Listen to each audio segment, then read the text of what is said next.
Hello everyone, it's it's CMG, aka CM-GRUNT, aka CM-GMR. I don't know how many of you guys watch AEW Dynamite, but I, with my half asleep self, watching it at 1 o'clock in the morning, UK time. The show was very good. It was an AEW show, but if you guys watched it, you know what I'm here to talk about, and that is the MJF Pipebomb promo. Whoa, there's a lot to unpack here. So I don't normally make notes, so every time I normally do this, I normally do it off the top of my head, which is why I get muffled or muddled or don't remember certain things or get my words mixed up. Disclaimer, I usually get my words mixed up regardless of whether I have notes in front of me or not. But I digress. The pipe bomb was brilliant, man. Now, there was shades of the pipe bomb that was CM Punk's original pipe bomb. There was shades of Jericho's persona, his previous personas. There was just in general personas of Punk as well. And then there was other people as well that it just kind of tied into. Do you know what I mean? It was such a great promo, man. Such a great promo. So I don't want to make this a long video. I'm already almost 2 minutes in. I haven't even started talking about it yet. But anyway, so for those that don't know, for those that's been living under a rock in the wrestling scene, MJF was scheduled to face Wardlow at Double or Nothing. He was expected to be squashed. And so there was a lot of talk and there was a lot of news around the weekend that he may not show. May not show Double or Nothing. There was apparently a ticket booked for him to fly out of Las Vegas, which was where the show was being held, and apparently he was going to get on the plane. The consensus was, if he doesn't get on the plane, then he'll probably do the match. But if he does get on the plane, obviously it's a no-go. Obviously, for those that watched Double or Nothing, he did the match, he got the squash, this, that, and the other. But that all ties into real life issues of him not being unhappy in AEW due to the contract situation, not getting enough money, yada yada yada. So everyone was questioning what was going to happen when Dynamite happened, and most people, including myself, said that when Dynamite started, or when Dynamite comes around, he's not going to be on Dynamite because he's going to be selling the injuries of the 10 power bombs that he took from Wardlow. Cool. So when the Punk match was done, and then they said they're going to hear from MJF, I'm thinking they're going to hear from him from hospital, or they're going to hear from him from his home, or whatever, or via satellite. That's what I assumed. Then the music played, and I said, he's not going to come out. And he came out, looking fine. So I was like, okay, not still in the injuries. Cool. He's come out now, and he said... And he started talking, he said, oh yeah, you guys want to hear me talk. I'm hurting, but you guys want to hear me talk. And then he says this is Max Friedman talking, which is essentially similar to what CM Punk said. I can't remember all of the pipe bomb, so I'm not going to even try and reference it too much. But it was similar to what CM Punk said when he was speaking to Triple H, when they cut that promo on each other.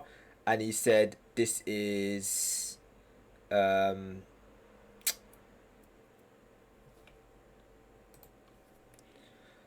Sorry, I had to get my bearings for a second. He said this is Phil Brooks talking to Paul Levesque. Right? So he's kind of blurred the lines again and kind of done it as breaking the 4-4 again, similar to the pipe bomb. So all of a sudden now, it's opened up. That's the first thing that MJF has said, right? This is Max Friedman talking. So he's already using his name. Then he does certain things, he mentions certain things, mentions the merger, the high executives that's in the arena, stuff like that, talking about how he wouldn't want to embarrass Tony Khan, obviously sarcastically, and the crowd starts to chant STFU. I try not to swear, so forgive me, but the crowd starts to chant STFU, right? He talks about Friends. When the company first started, it was about Friends Wrestling, but he wasn't handed a ticket, essentially talking about how he's not a part of the elite, basically, right? There's so much to unpack on in this. He talks about how he was the main guy, he's been the main guy in the promotion, and week after week he's the one that's always creating moment after moment. Cool. and everything he touches turns to gold. Cool, yeah.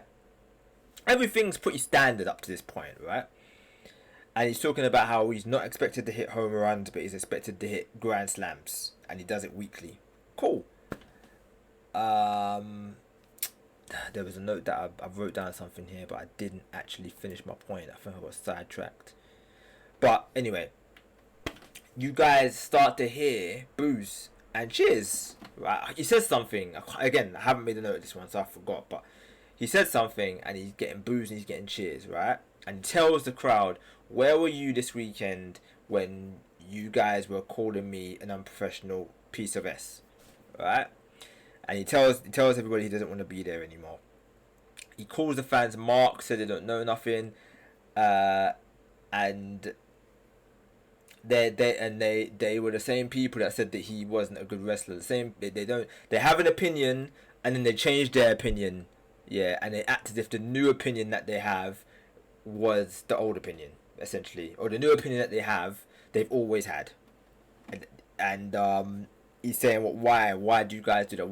Why do you guys think that I'm not a good wrestler? Or didn't used to think I was a good wrestler because I don't dump people on my head, because I don't pretend to watch New Japan, like all this stuff, right?" He's going off on one, yeah, and he's he's basically trying to cut a heel promo as well, because he's dumping on the fans, right? But he says that he is the best in the world, yeah, because he makes you feel, and he doesn't need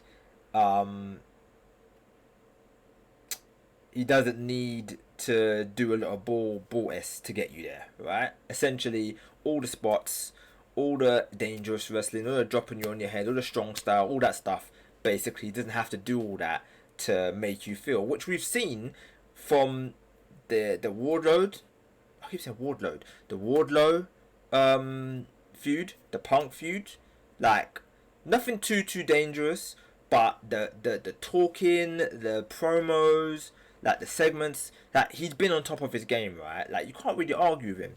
Then he says about them, he says about the fans consistently taking them for granted, and so does the big man in the back, Tony Khan. He said he's the second biggest minute for minute draw. I'm assuming the first is Punk, but basically he's the second. But he says that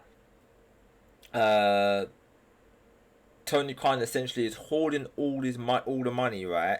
Now, here's key, and here's where the segment's been good up to this point, but here's where it starts to get juicy, right? He goes,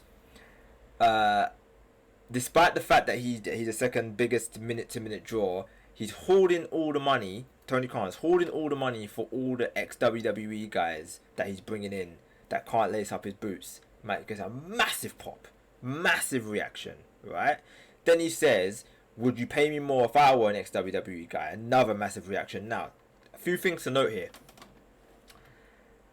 When he said that, I popped. And this is probably about 1:30 in the morning at this point. But when he said that, I popped, because up until this point, they've referenced WWE, but they have never said WWE, right? They've said the other place, the other promotion, the other channel. None of them have referenced WWE, and I don't think to this point anybody in WWE have referenced AEW. I think Cody might have, but I'm not sure, and I think Seth might have, but again, I'm not sure. But definitely never been done on AEW to this point. And also, the closest we had to a WWE reference was Daniel Bryan saying he main evented WrestleMania. Cool. So that popped me. The next thing to take away is he says, "Would you pay me more if I was an ex-WWE guy?" Now that is twofold. Technically, he is an ex-WWE guy because he was an extra in some of the WWE skits and stuff like that. And also, it's double-edged again, because it's basically foreshadowing whether or not he's going to leave to go to WWE. Maybe he would come back. Would he get paid more? So, listen, the reaction he got was crazy. It was absolutely crazy, and I understand why. It's such a brilliant line, right? He then says that Tony shouldn't be in a position of power. He should be behind the guardrail with all the fans because he's a mark. But And then he obviously he's shouting, he spits some more spiel, and he basically says that Tony's gonna have to fire him. He says, Tony, you have to fire me. He says to fire me more than once, and then he calls him an effing mark. Actually says the words effing mark. There's gonna be certain channels and certain networks that bleeped it out, but I guarantee you there was others that didn't. Like, there was another broadcast I watched today to rewatch the segment just so I knew what I was talking about going into this video, and it wasn't bleeped out. It wasn't bleeped out, and I was like, oof, pain. So yeah, and then his mic gets cut. He starts to slam the mic, similar to CM Punk again, and then the screen goes black. When the screen comes back, the commentators no sell it. They don't talk about it. It's never brought up again. Remember, there's still like an hour and a half left on the show, right? Doesn't get brought up again. Not spoken about again. From what I heard, I was watching a Wrestle Talk podcast today. Go check them out. And they said that apparently so CM Punk came out and chased him off. That's not apparently, by the way. That happened, and you can check that out on Twitter. But apparently, when hold on 1 second. Yeah, sorry, losing my head for a minute. Yeah, so apparently AEW, I'm assuming it was AEW, but I can't remember what they said on the podcast, but I'm pretty sure they said that AEW tweeted about it. I don't remember what they said that was actually tweeted, but they tweeted about it, and then they deleted the tweet. If you go on AEW's YouTube and that stuff, it's not about. It's almost like they're hiding the fact it didn't happen, which again is a trope of WWE. Listen, they did so much stuff that even I couldn't believe. It was, yeah, man, and it really treads the line between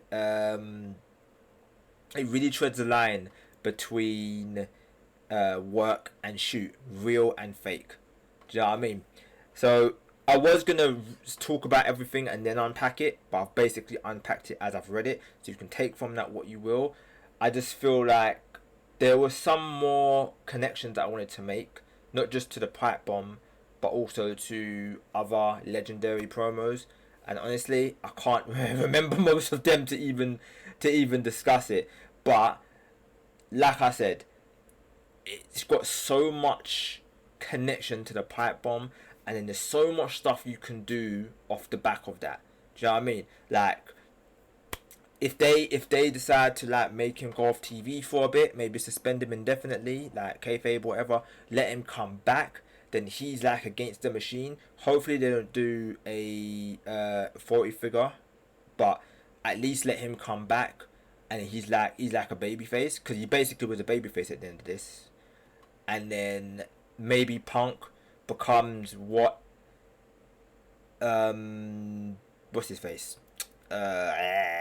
Page. That's it. Punk becomes what Page was so worried he would become, and now MJF is the face, and now MJF is the one that goes against heel Punk. So face MJF, heel Punk. They face. Listen, there's so much routes they can go. It is ridiculous, right? Listen, this segment was segment of the year for me. And MJF is turning into one of my best talkers. I mean, Rock's still possibly number one for me. CM Punk is possibly number two for me still. And Jericho is possibly number three for me, because they're like my goats. Like, I've been watching them for years. Like, Rock, long before everything. CM Punk is actually number three for me. And then Chris Jericho is number two. Sorry, I got them mixed up. But that's because I grew up on Chris Jericho and The Rock. And then CM Punk was the one that brought me back to wrestling off his promos.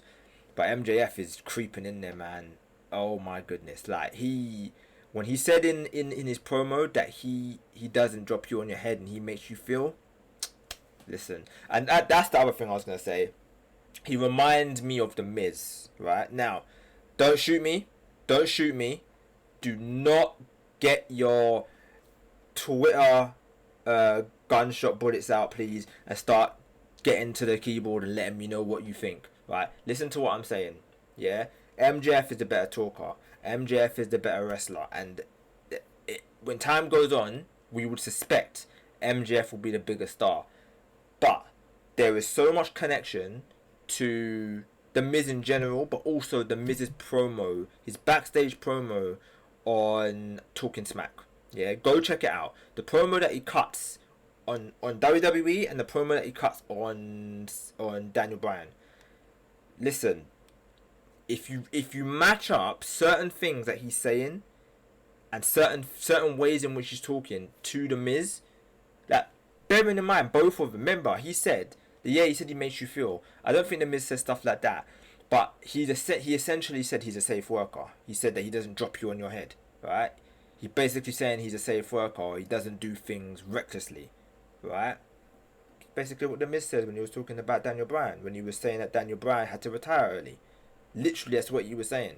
So there's so much things that you can draw connections to. But I'm going to leave it there. This was supposed to be no more than a 10-minute video, and I got wrapped up because MJF is actually the man. So 16.5 minutes roughly, give or take. Listen, I'm not going to be any longer. I'm just going to plug my stuff. Make sure you like and subscribe. Leave a comment. Let me know how you felt about the MJF segment.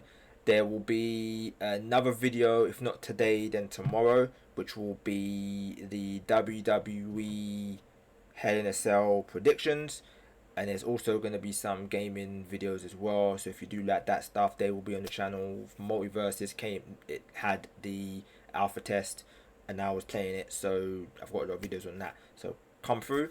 Appreciate you guys. Follow me, CM_GMR on Twitch, Twitter, Instagram and TikTok. They're my main socials. They're my only socials. And obviously sub to me on YouTube. I do appreciate you guys. More wrestling stuff upcoming. Chat to you guys in a bit.